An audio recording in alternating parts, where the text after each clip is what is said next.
오후에 함께 보실 하나님의 말씀은 로마서 1장입니다. 로마서 1장 1절에서 6절까지의 말씀을 보겠습니다. 다 찾으셨으면 제가 4절까지 제가 읽고요. 5절, 6절을 한 목소리로 읽겠습니다. 예수 그리스도의 종 바울은 사도로 부르심을 받아 하나님의 복음을 위하여 성별된 바, 이는 그분께서 자기의 선지자들을 통하여 성경에 미리 약속하신 것이라. 이 복음은 그의 아들 예수 그리스도 우리 주에 관한 것으로, 그는 육신으로는 다윗의 씨에서 나셨으며 거룩의 영으로는 죽은 자들로부터 부활하여 능력으로 하나님의 아들로 선포되셨으니, 그를 위하여 우리가 은혜와 사도의 직분을 받아 그의 이름을 위하여 모든 민족 가운데서 믿음으로 순종케 하나니, 그들 가운데서 너희도 예수 그리스도의 부르심을 받은 자들이니라. 아멘.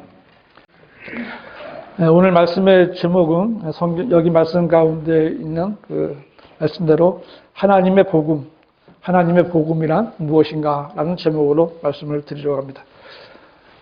교회들도 많고요. 교회에는 목사들도 많고 전도사도 많고 또 장로, 권사, 집사도 많고 교인들도 많고, 그 가운데는 부모도 많고 자녀들도 많지만 구원받은 사람은 많지 않습니다.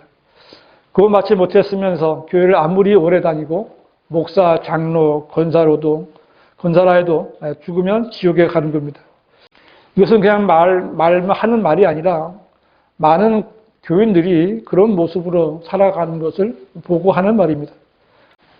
그들은 자신의 영원한 생명에 관한 문제를 그렇게 심각하게 생각하지 않는 거예요. 많은 교인들이 너무나 쉽게 자기를 가르치는 목사 말만 듣고요. 그 목사 말만 잘 들으면 자연히 천국에 들어갈 것이다 라는 생각에 세뇌되어 있는 겁니다. 그들은 성경에 읽은 대로 믿음은 들음에서 나오며 들음은 하나님의 말씀에 의해서라고 그런 말을 하면서 교회에 가서 목사 말을 잘 들으면 언젠가는 믿음이 생겨서 구원받을 것이다 이렇게 믿기 때문에 구원받았느냐는 질문에 아직 멀었다, 좀 부족하다, 이렇게 쓸데없는 말만 하고 있는 겁니다. 왜 그렇게 됐을까요? 그들을 가르치는 목사도 모르고 듣고 배우는 자도 성경을 모르기 때문에 그런 겁니다. 그러므로 목사라고 하면서 교회라고 하면서 교회에 온 사람들에게 제일 먼저 복음을 전하지 않다면 그 목사는 가짜 목사예요. 그 교회는 하나님께서 세우신 교회가 아니라 마귀가 세운 사탄의 회당입니다. 가짜 교회입니다. 이런 교회를 교회인 줄 알고 열심히 다닌 사람들은 정말 엄청나고 영원한 손해를 보는 겁니다. 그런데 교인들이 속는 이유는 어떤 교회든지 구원을 말하고 복음을 전한다고 말하기 때문에 그렇어요. 문제는 바른 복음을 통해서 구원받는 것인데 각 시대마다 구원받는 방법이 다르고 적용되는 복음이 다르다는 것을 모르는 거예요. 이 사실을 모르면 목사든 장로든 모든 교인들은 교회를 다니면서 거의 구원받을 뻔 하다가 구원받지 못하고 마는 게 거의 많은 사람들이 그렇게 하는데, 거의 구원받는 것은요, 구원받은 것이 아니에요. 그러니까 0.001%가 모자라도 그거는 땡이에요. 성경에 나오는 복음은 다 같은 복음이 아닌 거예요. 크게 우리가 왕국 복음, 또 하나님의 은혜의 복음, 영원한 복음으로 이렇게 나누는데, 왕국 복음은 마태복음에만 언급된 천국에 관련된 복음으로 그 대상은 유대인들이고요. 이 복음은 그분이 주님이 왕이시라는 사실을 입증하기 위해서 표적과 이적들이 동반되는 복음이에요. 또 하나님의 은혜의 복음은 바울이 내가 전한 복음, 그리스도의 복음 이렇게 바울이 전한 것으로 예수님께서 우리의 죄들로 인하여 죽으시고 장사되셨다가 성경대로 다시 살아나셨다. 이게 복음이에요. 이 복음의 대상은 모든 사람이고요. 예수님께서 죽으실 때 내 죄가 용서됐다는 사실을 마음으로 믿고 부활하신 예수 그리스도를 입으로 믿고 고백하면 누구나 구원받는 복음이에요. 영원한 복음은 대환란 기간 중에 천사에 의해서 전해지는 복음입니다.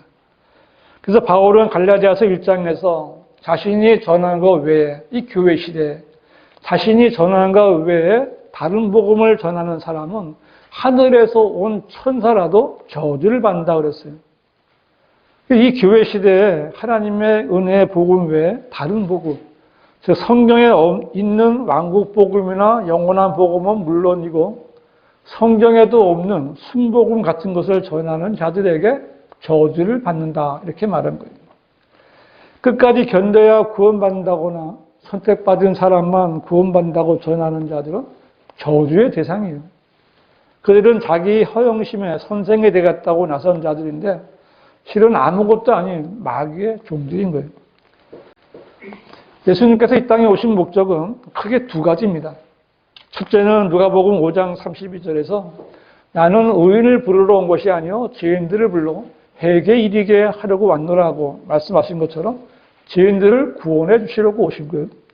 두 번째는 히브리서 2장 14절에서 자녀들이 피와 살에 참여하는 자인 것 같이 그 역시 같은 모양으로 동일한 것에 참여하신 것은 자신의 죽음을 통하여 죽음의 세력을 가진 자, 곧 마귀를 멸망시키시며라고 되어 있어요.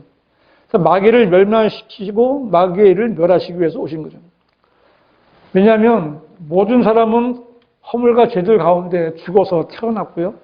마귀의 자식으로 태어났기 때문에 이 두 가지 문제를 해결해야 되는 거예요. 예수님께서는 이 두 가지 목적을 이루시기 위해서 십자가에서 피를 흘리고 죽으셔야만 했던 겁니다. 왜냐하면 죄악사은 사망이요. 하나님께서 먼저 너희가 그 나무 열매를 먹는 날에는 반드시 죽으리라. 그러니까 죄의 싹은 사망이요. 이렇게 선언을 해놨기 때문에 사람은 죽어야 되는 거예요. 그래서 그 죽는 것을 예수님이 대신 죽어주신 거예요. 오늘 본문의 1절에서 이 자신을 예수 그리스도의 종이라고 부르고 사도로 부르심을 받았다라고 말하는 바울 역시 이 사실을 알지 못했던 때가 있었어요. 그때 그는 유대교를 믿어야만 구원받는 것으로 믿고 유대인으로서 유대교 외에 다른 것을 믿는 하나님의 교회를 받겠었잖아요. 그러나 예수 그리스도를 만난 이후에는 예수 그리스도만이 구주인 것을 알았고 자기가 주님으로부터 받은 것을 전하는 그리스도의 일꾼으로 일생을 사는 거예요. 이 바울은 자기에게 맡겨진 이 하나님의 복음을 위해서 성변했다라고 말하고요. 예수 그리스도의 종으로서 또한 부르심을 받은 사도로서 그 복음을 전했던 겁니다. 오늘 바울은 그 로마에 있는 성도들에게 편지를 쓰면서 자기가 전하는 하나님의 복음에 대해서 가장 먼저 말하고 있어요. 하나님의 복음이 뭐냐?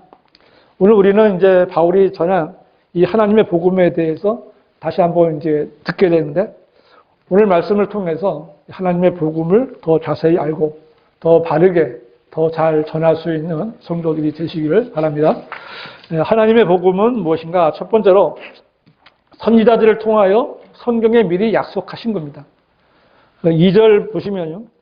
이는 그분께서 자기의 선지자들을 통하여 성경에 미리 약속하신 것이라 그랬습니다. 우리는 제일 하나님의 복음에 대해서 제일 먼저 하나님께서 그분의 선지자들을 통해서 미리 약속하신 것이다 라는 말씀을 듣게 되는데 이 세상에는 많은 약속이 있죠. 사람들은 다른 사람에게 내 말을 좀 믿어 이렇게 자주 말합니다. 그리고 어떤 무언가 약속을 합니다. 남녀 간의 사랑의 약속도 있고요. 자녀들에게 하는 부모의 약속도 있고 장사하는 사람들의 상고의 약속도 있습니다. 대통령 후보로 나온 사람들의 공약도 있고요. 또 출근하면서 갔다 올게 자녀들이 학교에 다녀오겠습니다. 이것도 약속이잖아요. 갔다 올게 약속하고 나가는 겁니다. 무수한 약속을 하고 사는 거예요. 그런데 자기가 한 약속을 다 지킬 수 있는 사람은 한 사람도 없습니다. 왜냐하면 사람은 잠시 뒤에 있을 일도 알지 못하는 능력의 한계가 있고요. 잊어버릴 수도 있기 때문에 또 사람은 이 사람의 생명은 잠깐 보이다가 사라지는 안개와 같기 때문에 죽으면 그 어떤 약속도 이룰 수가 없는 거예요. 죽는 순간 모든 것이 다 끝나버린 거죠. 그러나 영원하신 하나님의 약속은 반드시 이루어지는 거예요. 더욱이 하나님께서는 자신의 약속을 성경에 기록해 두셨기 때문에 그 누구라도 하나님의 약속을 확인해 볼 수가 있는 겁니다. 그렇기 때문에 하나님의 약속에는 거짓이 있을 수가 없어요. 하나님의 말씀을 믿는 믿음만 있다면 하나님의 약속은 기록된 그대로 반드시 성취되는 거예요. 하나님의 복음은 선지자들을 통하여 미리 기록되었어요. 하나님께서는 선지자들을 통하여 주님께서 언젠가는 이 땅에 오실 것이라고 미리 기록하게 하셨고 우리는 그 약속을 찾을 수가 있어요. 또 선지자들의 예언을 좀 보면 미카는 예수님께서 베들레헴에서 태어나실 것이다 예언했고요. 이사야 선지자는 한 처녀에게서 태어나실 것을 예언했고 또 어떤 한 선두주자가 와서 그의 오심을 발표할 것이라고 예언했고 또 육신으로 나타나신 하나님이라고 예언했습니다. 이 예언들은 선지자들에 의해서 또 예수 그리스도께서 탄생하기 최소한도 마지막 400년 전에 기록된 것들도 있습니다. 이 밖에도 수많은 예언들이 선지자들을 통하여 성경에 기록되었습니다. 그런데 이러한 분명한 사실을 보면서도 믿지 않는 자들은 하나님을 우롱하는 자들, 성령을 모독하는 죄를 짓는 자들입니다. 이처럼 하나님께서는 하나님의 복음에 대한 약속을 선지자들을 통해서 성경에 미리 기록하셨습니다. 이 성경은 구약 성경을 말하는 것이고요. 신약 성경은 이 예언들이 이루어진 것을 기록을 한 겁니다.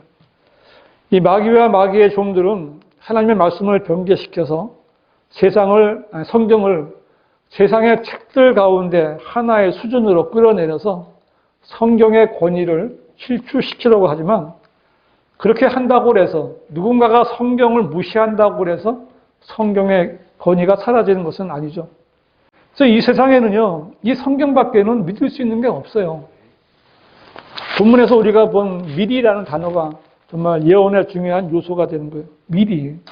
그래서 예언은 바로 하나님이심을 입증하는 중요한 기준이라고 할 수 있습니다. 미리 기록된 예언대로 이루어진 것보다 더 확실한 증거는 없잖아요. 그리고 하나님께서는 보라, 이전 일들이 이루어졌으며 내가 새 일들을 선포하나니 그 일들이 시작되기 전에 내가 그 일들을 너희에게 말하노라. 내가 말하는데 그 일들이 이루어지기 전에 내가 너희에게 알려줄게 라고 자신만만하게 선언하십니다. 하나님만이 하실 수 있는 일이죠. 사람들도 어떤 일들을 미리 좀 예측하고 말하고 계획할 수도 있습니다. 근데 사람들이 미리 말한 것 중에서 완료되지 않은 것들이 얼마나 많아요. 대통령들이 후보 시절에 공약한 것을 얼마나 이룰 수 있겠습니까? 하지만 하나님께서는 미리 계획하시고 미리 약속하신 것들 중에서 이루시지 않은 것은 하나도 없어요. 아직 이루어지지 않은 것은 앞으로 이루어질 일이죠. 이루어지지 않은 것은 아니에요. 선지자들을 통해서 미리 약속하신 것들 중에 아직 이루어지지 않은 것은 주님의 재림에 해당되는 예언들입니다. 이 예언들은 거짓말 하실 수 없는 하나님께서 초림 때와 같이 문자 그대로 정확하고 완벽하게 완성하실 거예요. 성경에는 앞으로 되어질 일들이 너무나도 분명하게 제시되었습니다. 이제 곧 어떤 일들이 일어날 것인지 눈에 있는 사람은 누구나 분명하게 확인할 수 있을 겁니다. 하나님께서는 성경에 미리 기록하신 약속대로 이루셨고 또 이루실 겁니다. 우리는 예수님의 초림을 통해서 그 이루어진 약속들을 분명히 확인할 수 있습니다. 그래서 재림 때 있을 약속도 이루어질 것을 믿고 있는 거예요. 죄인에게 미리 약속된 하나님의 복음은 주 예수 그리스도를 통한 구원의 약속입니다. 그리고 주 예수 그리스도를 통해서 구원받은 그리스도인에게는 미리 약속된 복음을 통해서 주 예수 그리스도께서 다시 오시는 거예요. 미리 기록된 하나님의 말씀을 근거로 믿음 생활을 신실하게 실행할 수 있는 성도들이 되시기를 바랍니다. 하나님의 복음은 무엇인가? 두 번째로 하나님의 아들 예수 그리스도 우리 주에 관한 것입니다. 성경대로 1장 3절에 보시면 이 복음은 그의 아들 예수 그리스도 우리 주에 관한 것으로 그는 육신으로는 다윗의 씨에서 나셨으며 거룩의 영으로는 죽은 자들로부터 부활하여 능력으로 하나님의 아들로 선포되셨으니 라고 했는데요. 이 복음, 즉 하나님의 복음의 중심 주제는 예수 그리스도십니다. 예수 그리스도. 사람들은 매일매일 뉴스를 보고 듣습니다. 뉴스란 새로운 소식이에요. 대부분의 사람들은 무엇인가 새로운 것들에 관심을 가지고 있지만 복음이나 복된 소식에는 관심을 갖지 않습니다. 이것은 그만큼 영광스러운 복음의 강체를 가리려는 사탄의 속임수가 성공적으로 이루어져 가고 있다 하는 것을 입증하는 거예요. 하지만 하나님의 복음은 신실한 성도들을 통해서 지금까지 지속적으로 전파되었고요. 또한 우리 죄를 통해서 이 땅에서 잃어버리는 혼들에게 전파되고 있는 거예요. 복음은 종교가 아니에요. 정말 복음은 종교가 아닌 복음으로서만 전파돼야 되는 거예요. 정말 복음. 종교는 인간이 만드는 거예요. 복음은 하나님께서 주신 겁니다. 종교는요, 어떤 신을 위해서 인간이 무언가를 해야 되는 게 종교예요.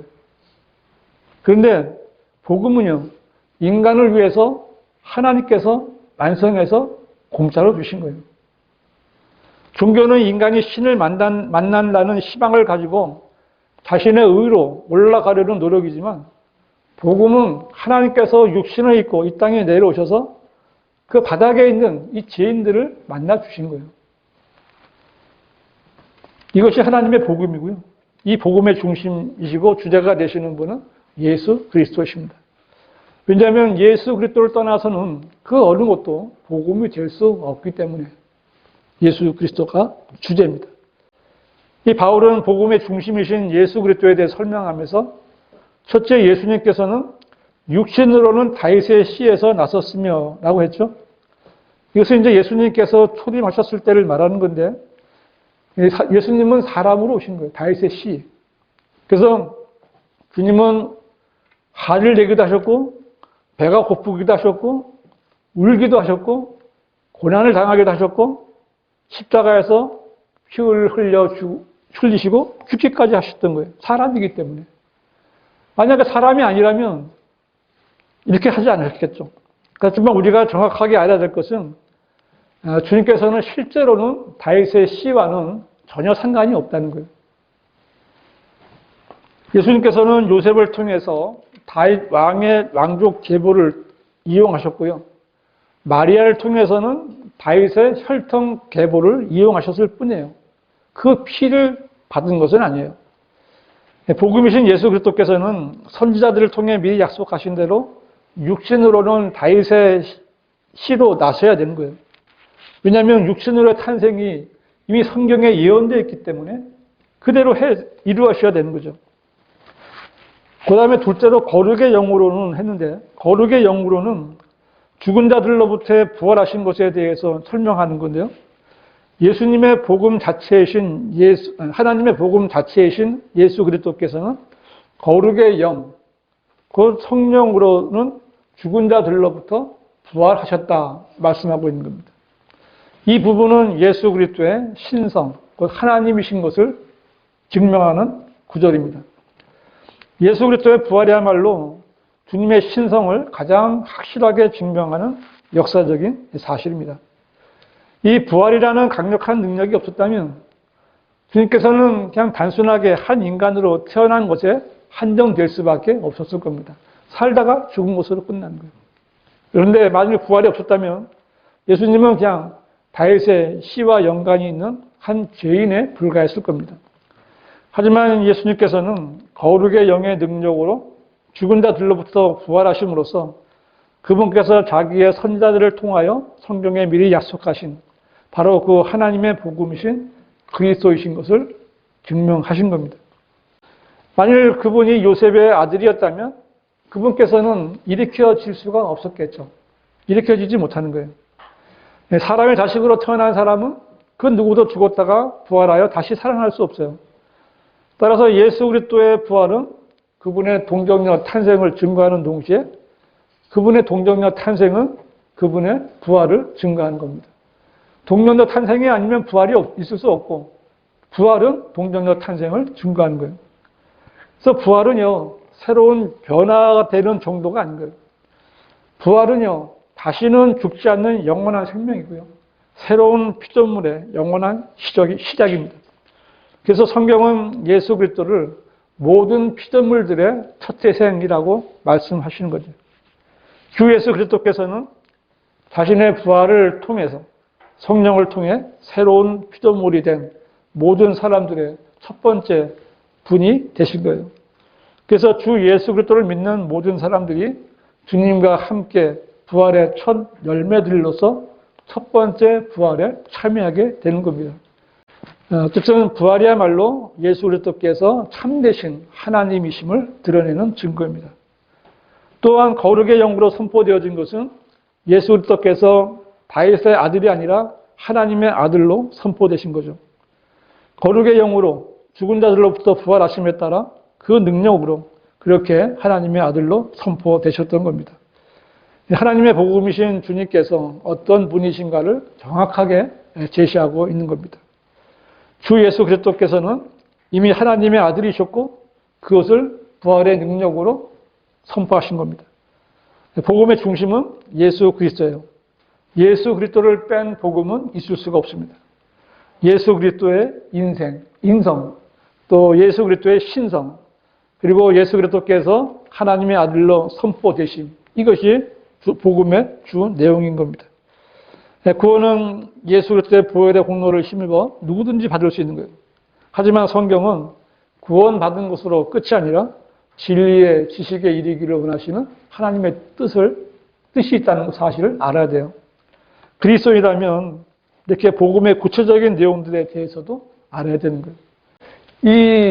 내가 구원받았으면 어떻게 구원받았는지, 나를 구원해 주신 분이 어떤 분이신지 이 정도는 좀 알고 바르게 전해야 되지 않겠어요?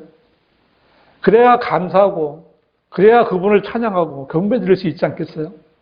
바로 알고 섬겨야 됩니다. 하나님의 복음의 중심이 되시는 주 예수 그리스도께 감사와 찬양을 드리는 성도들이 되시기를 바랍니다. 하나님의 복음을 알라. 세 번째로 그의 이름을 위하여 믿음으로 순종케 하는 겁니다. 1장 5절 보세요. 로마서 1장 5절.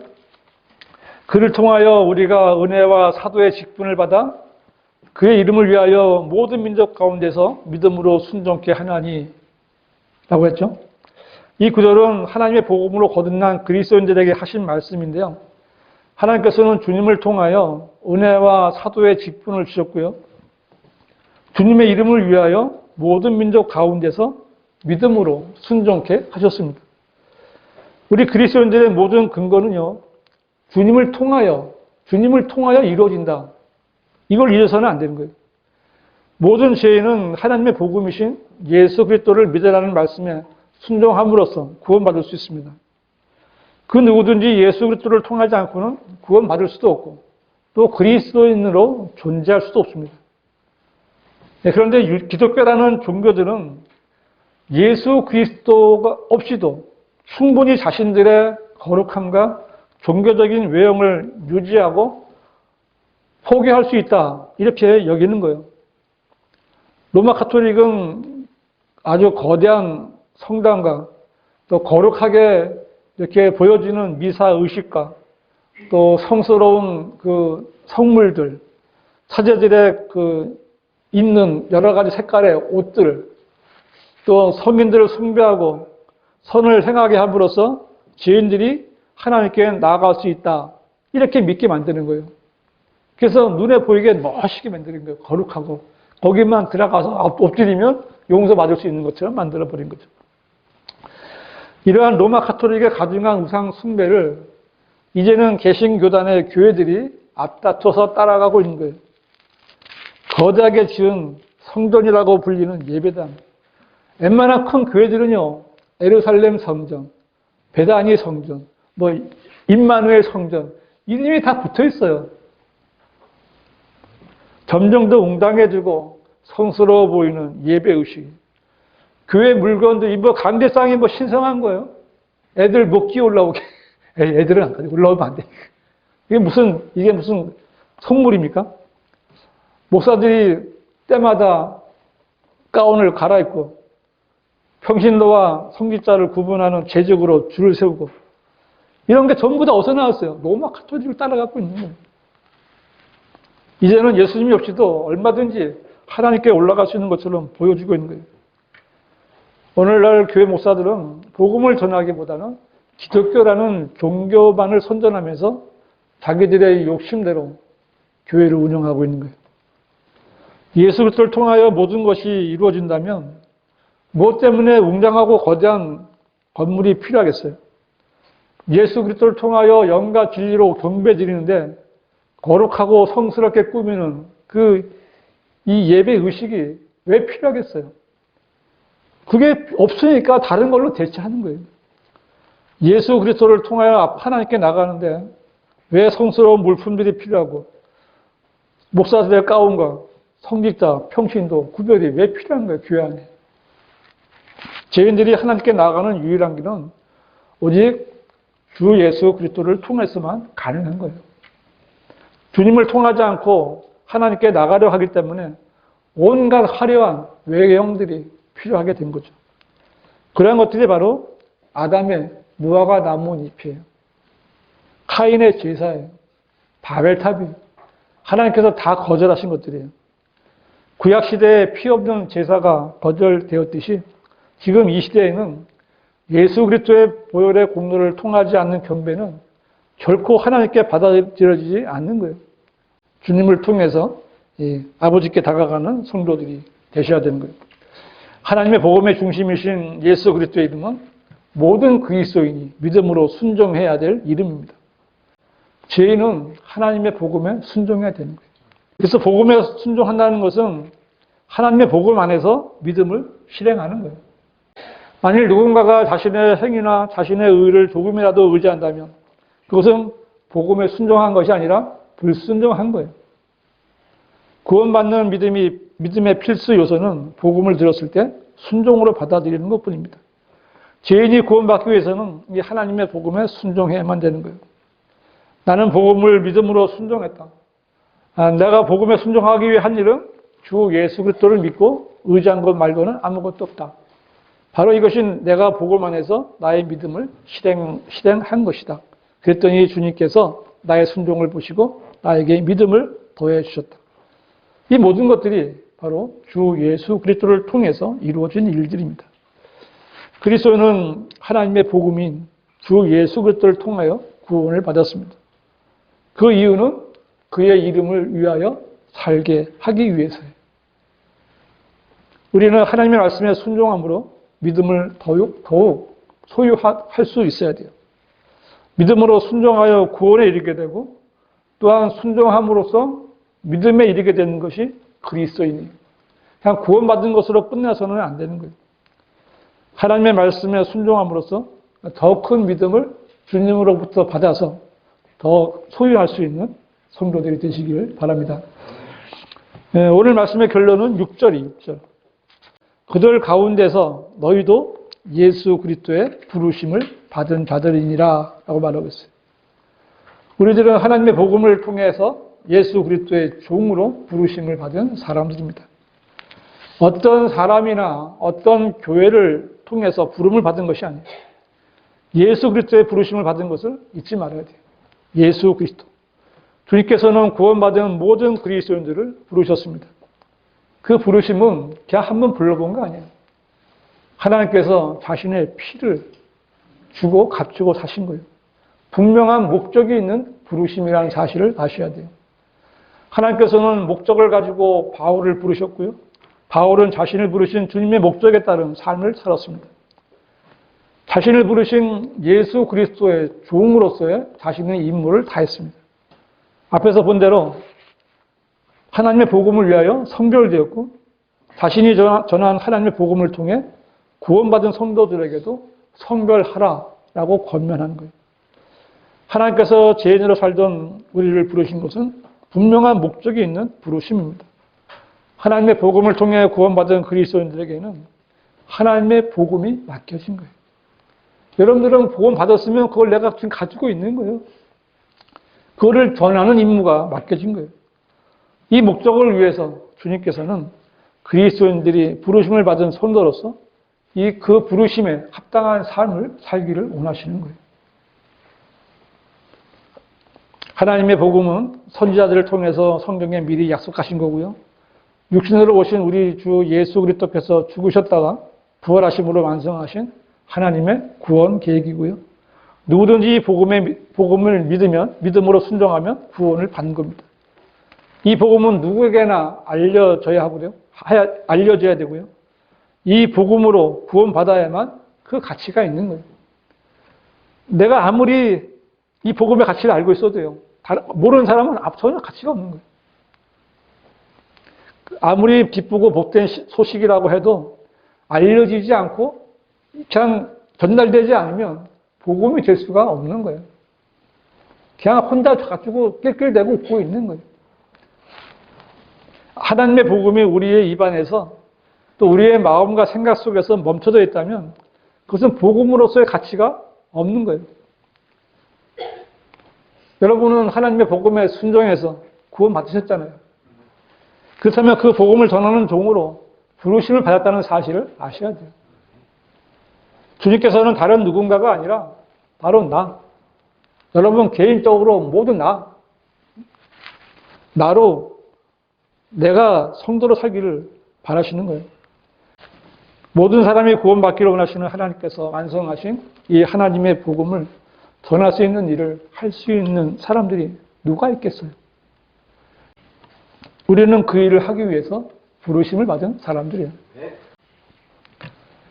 어떤 일보다도 무엇보다도 제일 먼저 하나님의 복음을 바르게 전할 수 있는 성도들이 되시기를 바랍니다. 기도하시겠습니다.